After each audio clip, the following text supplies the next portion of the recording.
when President Kennedy was shot. And I know that my parents had talked about going to Dallas, believe it or not, to see the president, because we had gone to Six Flags to Dallas, and some people, I think, had taken off. I mean, maybe one or two people out in school that day because I went to Dallas to see the president, but I didn't. But I had a sneaky, interesting premonition because when I was younger, I had died and was second grade, baptized and seen angels or aliens, and I had been taken on board a ship as a young child, 4 or 5, and then seen Sputnik at 7. So I had some kind of uncanny, out-of-this-world energy or experience that has always been a part of me, if you want to say in my DNA or in my thoughts. But my brother Hugh, Charles Houston Thurmond, believed in UFOs, and I thought he was a little on the crazy side growing up because that's what we were told to think about anybody or anything dealing with a flying saucer or a UFO. So I find that very interesting that as later in life I was involved with finding or looking or wondering, although I was not consciously aware that I was going to be on this path as a young girl, or why I was interested in the government, or why I trained as a private investigator, or why even when I went through the military and the Navy training and then went out to Lowry Air Force Base, I was still not even aware of my UFO path. And it wasn't until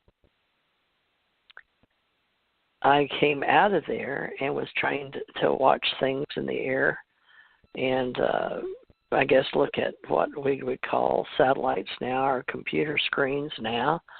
But I have this distinct memory of being trained that way, and some black op things we did. I was in very good shape, and I had skills, and one of them was a psychic ability, I believe, a precog, or as an intuitive. And I strongly suggest that people like me are followed and known, and that if we've ever used them or could use them or we're interested in metaphysics and parapsychology, that our precognition or having any type of intuition abilities, or if it runs in our family, and even in the military, if that can be considered an attribute, or we can be considered assets. And I strongly suggest that that's part of the UFO talk that I'm going to be doing here, is continuing something in our ACO club.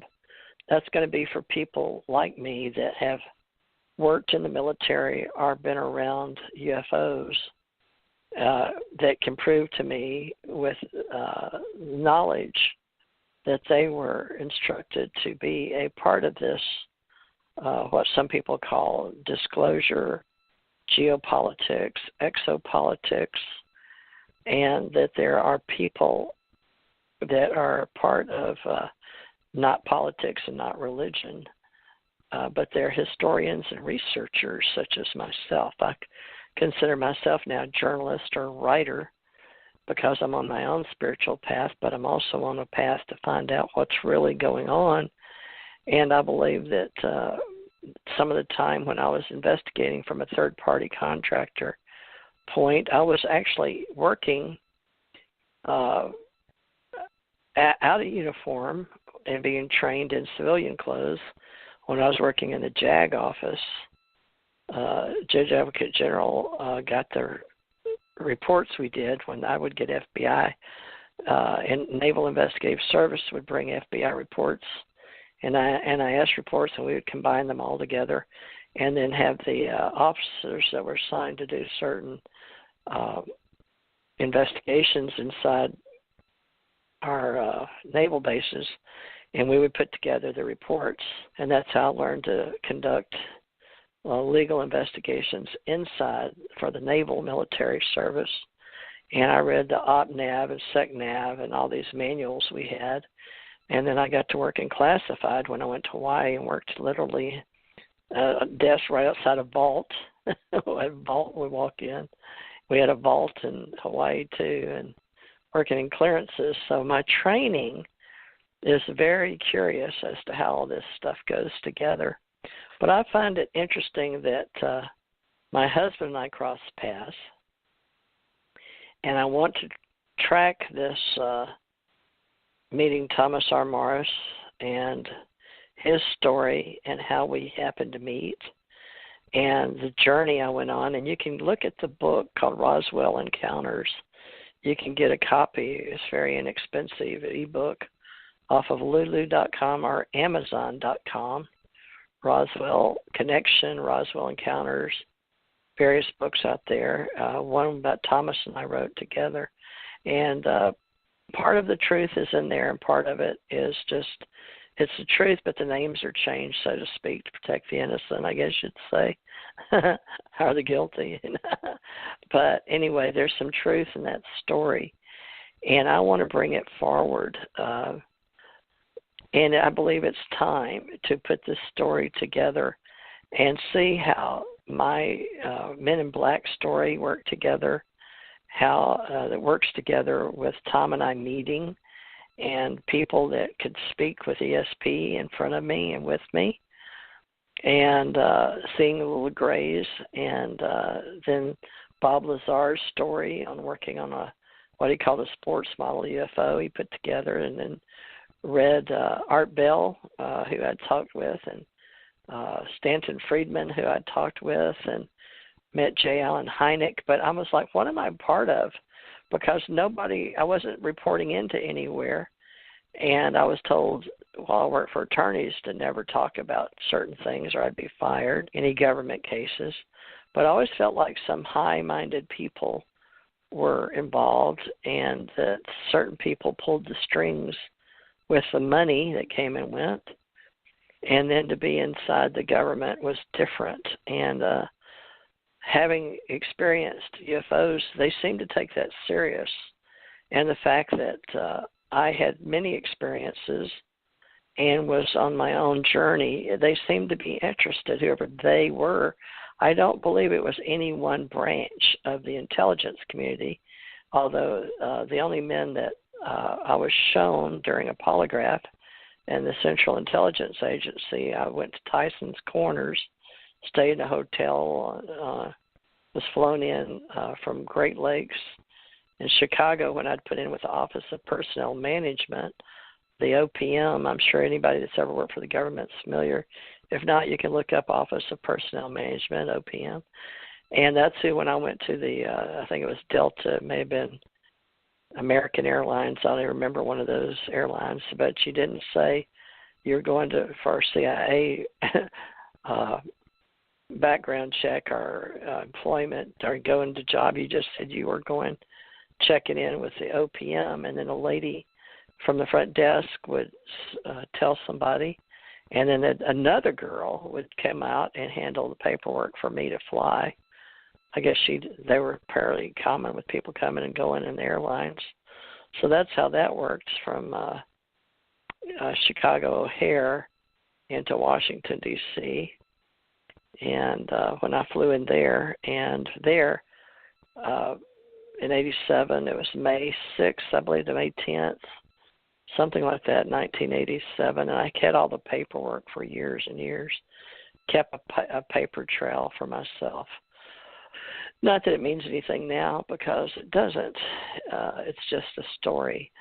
But that story wound up having me learn more about UFOs, and Ruth Montgomery tracked me, and I wrote to her. And it was during a time when I had my kids staying with me at Great Lakes, and then they'd go back and stay with their father, who also worked for the government, so he kept his government contracting as a third party. I know he was working in the same area I was, and we both had something to do. The cover story, anyway, was working on fire, arson type stuff, our equipment, our engineering equipment. I wound up working with the Seabees in uniform in a reservist status. But one thing I need to point out to people that do track this research history is inside the government, we do TDY, temporary duty status. And something Thomas R. Morris and I both did, we agreed, is most of the stuff that's done off of the books and off of the payroll and out of your pay grade, because pay grades don't really mean a lot to people in intelligence. Or in the Army, it was S2 division. And I don't even know what division the Navy had, because I always worked directly for the commanding officer and the XO, and I worked in the personnel information security, or it was always, seemed like the people were always under investigation everywhere I was assigned, and I was the highest level, which didn't make sense to me. Even when a gentleman came in and got a clearance to come over and be in charge of all the clearances, in charge of all the level of clearance levels for SINCPAC fleet when he flew in, and I had to make sure to meet with him. And the gentleman that when I had my clearance said he'd never seen anybody get their clearance so quick in Hawaii as I did. And he asked me, who are you? I remember people asking, who are you? When I was in the Navy working as a civilian, but I'd already gone through my reserve training. But I never did really know who I was at that time, because all the jobs I was put on were just simple, basic, felt like cover jobs. But in engineering, I was assigned like something they said they were trying out was a secretarial pool. I don't know if that was true or not, but they were training us in engineering, and I worked with archaeologists, a lot of engineers while I was training for that. But I was working with people talking about Central Intelligence Agency and classified. I think it was maybe the HARP system. I don't even know now. But it was fun learning about different things they did in clearance levels and things that happened. But I knew that wasn't my real mission or what I was there for. And then people started talking about the hangars and Hangar 18 and learning about things that people didn't really talk about. So it was a long time, my life working with understanding there's jobs that are in uniform, there's jobs out of uniform, there's jobs GS, civil service, wage grade, there's third-party contractors, the military-industrial complex, and those that want contracts because so much money is involved in all of this. And then the UFO talk was secret always. That was hush-hush. You very seldom heard anything about it in uniform or out, because you weren't ever supposed to talk about anything like that. So there's some stories going on out there that I'm interested in. Bob Lazar was one of them, because I thought when he decided to go forward and hit the news and the television, I was driving a truck, I believe, at the time. I feel like I was, and I'd already met Thomas R. Morris, another investigator such as myself, and he had been over working in Germany, the European theater, out of country. I just flew in and out of Africa and Europe, UK area, and Portugal and Spain, and just wherever I was told to go at the time. Even my kids and people that nobody really knew what I did. And the TDY part of this is that's the reason you get temporary duty status. And those orders, you have orders pretty much, at least if you're attached to the military of some type, to get you from one base to another, because there's a red tape for most people, at least if you're using your Social Security number and status inside the government. But what people don't know or don't understand is the Office of Personnel Management pretty much runs all that and your files, and then there's people in security levels that give you security clearances, and you have to have a need-to-know basis, so there's that level of intelligence. And then after you get into knowing you're doing investigations, there's a need-to-know basis only. You get assigned certain places, certain words, and certain code words, or certain projects that have certain names, and you may work alone or you may work with several people in a group. And I did both, but not everybody knows what's going on in each person. It's called compartmentalization. They keep everything compartmentalized, and you don't always know what you're going to be assigned to.